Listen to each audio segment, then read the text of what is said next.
Hey, what's up, and welcome back to Interpreting the Stars. For today, we are talking about Charlie Says, which is a 2019 biographical drama that centers around the Manson family, the Helter Skelter murders, through the perception of three young women who followed him blindly for years, even after being captured by the police. If that sounds familiar, then it probably should. A few months ago on Netflix, there was a movie called Extremely Wicked, Shockingly Evil, and Vile, which did the same exact thing for Ted Bundy, through the perception of one of his longtime girlfriends and blah, blah, blah, blah, blah. There are differences, and I'll get into that in a second. First, I want to let you know that before seeing this movie, I knew next to nothing about the Manson Family Murders. I never really saw any movies on the subject, documentaries, read any stories, news clippings, or anything like that on it. I knew next to nothing. I knew verbiage. Charles Manson, Manson Family, Helter, Skelter, Sharon, Tate, murders. That's really the extent of what I knew about the story. So I was hoping to learn a thing or two about it in the process of watching this movie through storytelling. The real reason why I watched this movie is because of this guy,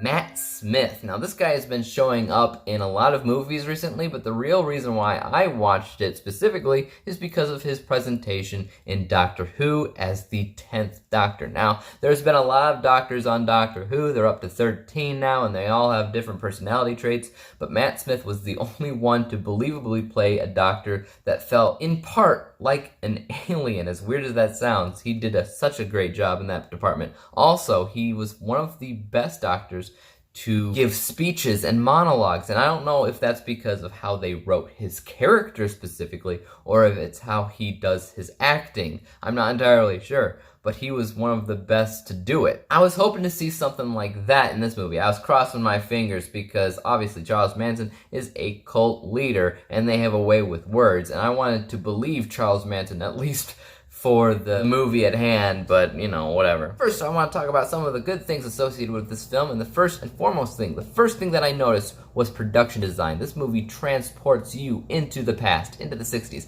and the 70s where this takes place. They did such a good job making it look authentically real. The things that people wore, the way they chose to cut their hair, the things that they said, even the shot early on in the movie, for some odd reason, it's just a shot of pancakes on a dish. I don't know why I thought this, but I was like, yeah, that's some 60s and 70s pancakes right there. Maybe it was the filter on the camera, maybe it was the dish itself, maybe it was a combination of the two. But that is some serious attention to detail, and I love every second of this movie for making me feel like it took place at the right decade. Another great thing about this film, unsurprisingly, is the performances. Matt Smith does good.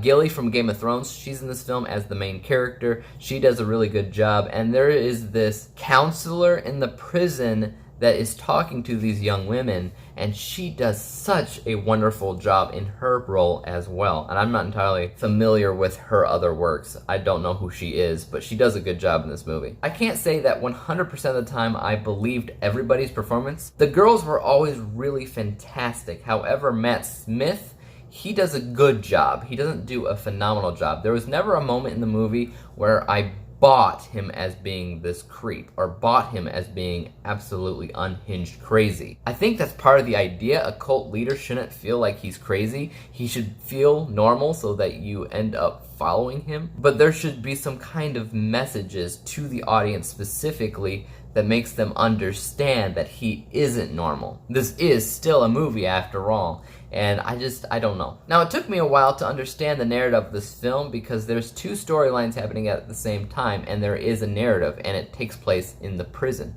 The prison stuff takes place towards the end of the 70s, while the stuff at the ranch with the other Manson family people, that takes place, I think, in the 60s. The prison stuff is more important when it came down to storytelling.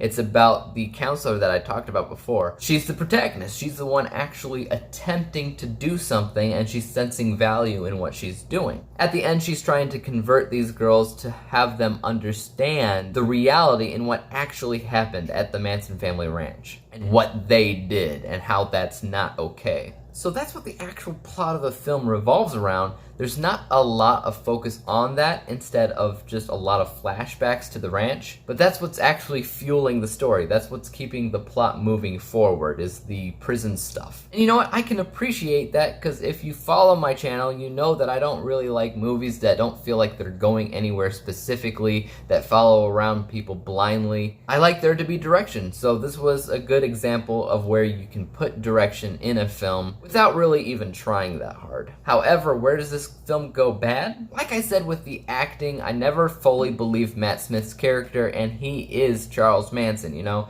He should feel creepy if you're watching a movie about him. You should be terrified of him while watching. And I get that in real life he probably wasn't all that terrifying, he just felt like a hippie. I get it. Also, like I said, this is my real introduction to the Manson Family Murders, and I knew nothing about it going in.